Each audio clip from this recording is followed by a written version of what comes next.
Great day, ladies and gentlemen. It's Mr. Sargent here, and welcome back from winter break. It's been a minute. I think I only did a couple of videos over break. Hopefully you enjoyed them if you haven't checked them out. They're on hobbies, disc golf, and, well, pretty much enjoying your break.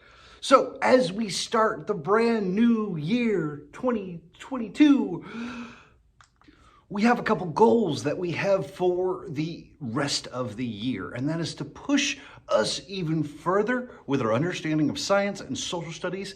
And I don't know about you, I am super excited about what we're going to do in the next couple months. Now, all of this starts today. So, what we're going to be talking about today is our word of the day, and that is classification. It's a big word, but by the end of the video, you will absolutely know what it means to classify something. So, ladies and gentlemen, sit back and, well, let's learn. So before we get into the whole science of classification, I want to talk a little bit about friends. Friends help us every single day. We enjoy spending time with them. We enjoy talking to them. We enjoy getting in trouble with them sometimes. Friends are great, but did you ever wonder how we ended up or how we chose our friends? And sometimes our friends chose us. That's going to be the question that we start with today. So I want you to think, how did you choose your friends? I'll wait. It's a harder question than you think because sometimes you just feel like these people have always been a part of your life. But if you think about how we choose our groups of friends, it's because we have common interests. Like, for instance, to be a friend of Mr. Sargent, you kind of like Star Wars, disc golf, dogs, school. There's a number of things. And sometimes you just have to be you to be my friend. But when we think about how we group our friends together, it usually comes down to things that we have in common. I want you to think about your friends. What do you have in common with your friends? Now, are you exactly alike? Well, no. That's one of the great things about having friends is that our friends are different. And as we know, there's nothing wrong with different. Now, when I think about how we can apply this to science, I think about how we could classify living things. What is classify, you ask? Well, classify is grouping. Classification is putting things into group based on things that they have in common. So when you think about your friends, you have things like sports or books or likes that you have in common. When we classify the living things in the world, we look at it based on what they have in common, whether it's physical features, whether it's characteristics, whether it's qualities, whether it's a number of different things. So this new unit, we're going to be talking about how we can classify living things. Now, to help us out today, we do have a vocabulary video. And if you didn't get it all the first time, definitely rewatch this video. It's a little higher up, but I know each and every one of you can learn something from it.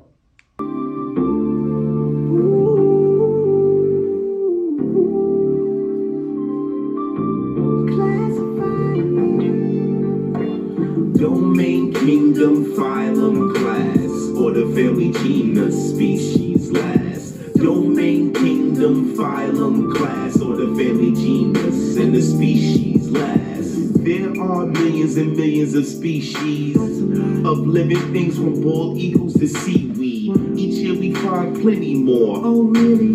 High up in the jungle canopy or on the ocean floor. We organize and classify them all based on similarities and how they evolve. Changed over time. When you group and name things, that's taxonomy. There are 8 levels, just follow me.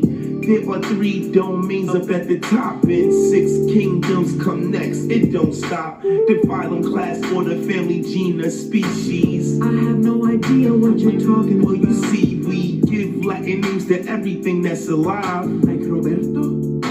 Nah, not quite. Humans are Homo sapiens, that's the Latin name. Let's classify a human now, I can explain. First our domain, it's eukarya, all plants and animals. No, we're not bacteria. Our kingdom's animalia. You can guess that's animals. So plants, just step to the left. Our phylum is Chordata. Yep, and that includes everything with the spinal cord in its back. Class is mammalia, a mammal, yeah. Cause we feed babies milk, we breathe the air. Breathing is my jam. Our order must be primates. That includes lemurs, baboons, and the great apes. Our family is hominidae. That includes gorillas and the chimpanzees. Genus is Homo, which is Latin for human, but it includes Lucy too. Now we're zooming to the species.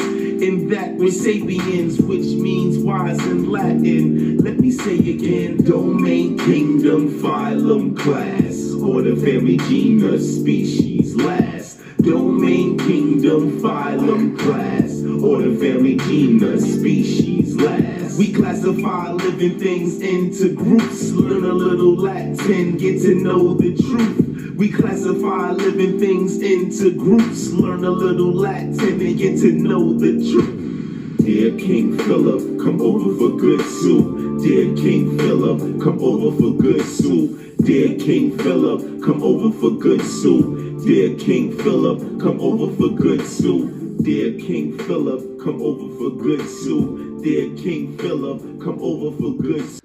So as you just saw from the vocabulary video, things can be classified by a number of different qualities and different characteristics. Now, we're going to take it easy today. I have a quick activity that I would love for you to try. If you take a look at this page right here, you will see there's a number of different pictures of animals and other living things. What we did in class today is we're going to organize them based on, well, qualities and characteristics that they have. Now, is there any right answer? No. If you picked a group, now when we're putting things in group, well, let's take a look at them first. Now, let's just take a look at the top two rows and see what groups that we can make. Now, as I look at these, I can put the sea turtle, the colorful fish up there, the brown fish, and possibly even the frog in a group. What group, you may be asking? Well, this is the group of animals that live in the water. Well, how about the fox and the mouse? Those are animals that have fur. Well, how about the fox and the salamander? They're animals that are both orange, aren't they? See, when you look at this, it's not just about putting them in specific groups, it's about finding characteristics and finding qualities. We will put them in scientific groups later on, but for today, all I want you to do is get creative a little bit. I want you to find out and look at the characteristics and qualities of each animal and, well, put them in groups. And I'd love to hear what groups you put them in. Now, later on this week, we're going to be talking about a specific group of animals as we learn more and more about classification. We're going to be learning about vertebrates versus invertebrates. All right, so I'm excited about that, ladies and gentlemen. I hope each and every one of you learned something today. You understand what classification is a little bit better, and you had some fun. So, ladies and gentlemen, thank you for being awesome, and I cannot wait to see each and every one of you tomorrow.